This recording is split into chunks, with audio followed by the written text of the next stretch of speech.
If you've got back pain and you found that stretching it only makes it worse, or you've been given a sheet of exercises and it's just feeling like it's not getting better, then in today's video, I'm going to tell you why that is and what you can do to solve it.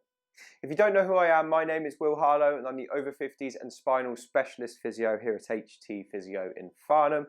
And today I'm going to be telling you about why stretching might be making your back pain worse. Now, I see this all the time. Many of my clients, when they first meet me, they say, I've tried physio with the NHS. I've had people give me exercises that they tried and they just didn't work. And the physio on the NHS just gave me a sheet, or the doctor gave me a sheet of exercises, and all it's done is aggravate the problem. I've been stretching it over and over, and every time I do it, it just feels worse.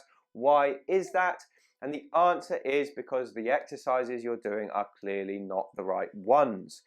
Now, back pain is a complex topic. People dedicate their whole lives to trying to understand it, and no two cases of back pain are the same. This is why I feel very strongly about the fact that a generic sheet of exercises is not the right approach for someone with back pain. You need a personal one-on-one approach to truly get it better, because you need to understand how that person is moving. Now, to simplify this for you, basically there are two main categories of back pain. The first category of back pain is people who are very, very stiff. They can't move, so they're lacking in mobility. They try and move, they can barely move because everything feels so stiff, and maybe they have spinal stenosis, maybe they have arthritis in their spine, but whatever they do, they can't unlock their back. So this person has low mobility. Now, I also meet people who are on the other end of the spectrum. They come to me for back pain. I ask them to bend. They can go right down to the floor. They can put their hands flat. They can go right back, but they still have back pain. So these people are not low mobility. They are low stability, okay? So they have great mobility, but they don't have the muscle control around the spine to make the movement safe, okay? So the first type of people are strong, but very tight and stiff. And the second type of people are very flexible and mobile, but they are weak.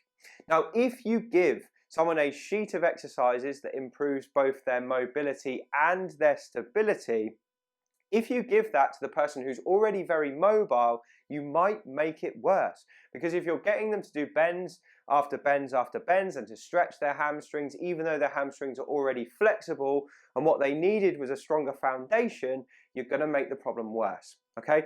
Equally, if you make people who are already very locked up and stiff, if you make them more stable, you're also not going to help that group of people either. Which is why if you've been given a list of 10 exercises, I can almost guarantee it, one or two of those is making your problem worse.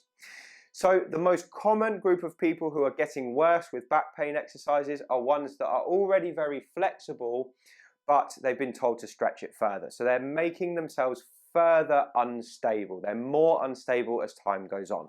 So what these people need, instead of becoming more flexible and more unstable, they need stability. So I'm going to show you one great exercise that can help you to start off improving your stability. It's good for people who have been stuck stretching for ages and it's not getting better.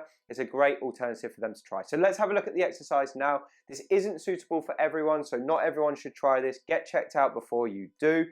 But if it feels comfortable to do so, it doesn't make your pain worse, give it a try because it's a good exercise to do at home. So here we have a fabulous exercise that can help people with low stability but good mobility to improve their back symptoms. And this exercise is one of the McGill Big Three.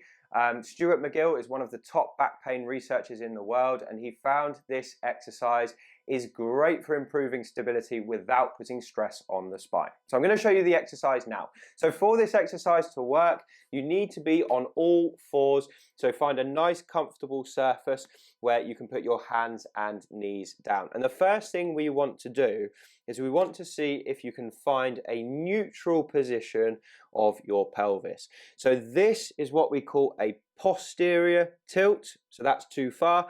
This is what we call an anterior tilt, so that's too far. We want to find the position in the middle of those two motions. So for me, that feels like about there, and what I should be able to feel in that middle position is a little bit of my tummy working. So I'm pulling my belly button in slightly. I can just feel that the tummy is switched on. Now your goal throughout this movement is to keep your pelvis in that same position. We're not allowed to let it drop to one side. We're not allowed to let it go under or up in the air. We've got to keep it exactly where we put it. Right, so what we're going to do now is we're going to challenge our stability by taking away a base of support. So we're just going to lift one arm up in the air. Now doing this, I can feel my tummy instantly has to work harder. And then I'm going to put it back down like that. Now it looks like not much has happened, but you wouldn't have been able to tell, but my tummy started to work hard as I lifted my arm. Then I just alternate and do the other side, and this is a great exercise for stability of your core muscles and stability of the muscles around your spine. So I would just have you, if you're not very used to doing exercises for your spine, I would just have most people start like this. So just lifting one arm at a time and alternating between left and right.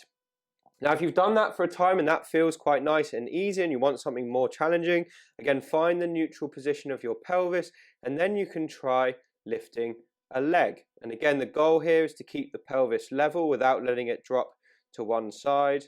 Hold up in the air for a moment and then back down. And again find neutral and lift the other side like this.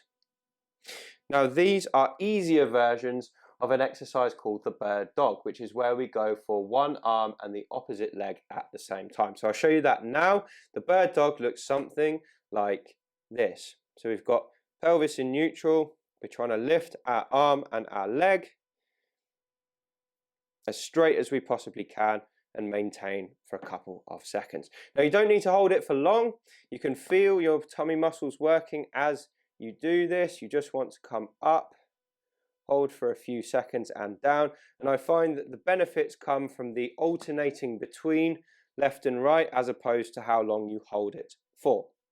So this is a brilliant exercise for people who've tried stretching and it didn't work. The reason it didn't work for you is probably because you're already flexible enough, and getting more flexible is not going to make it better. It's actually going to destabilize you. So this would be a better alternative for those people. Obviously try this exercise only if it's safe, but if it is, I hope it's helped and I hope you've enjoyed this video. If you found value from this video, do subscribe to the channel because we've got loads more like this coming up.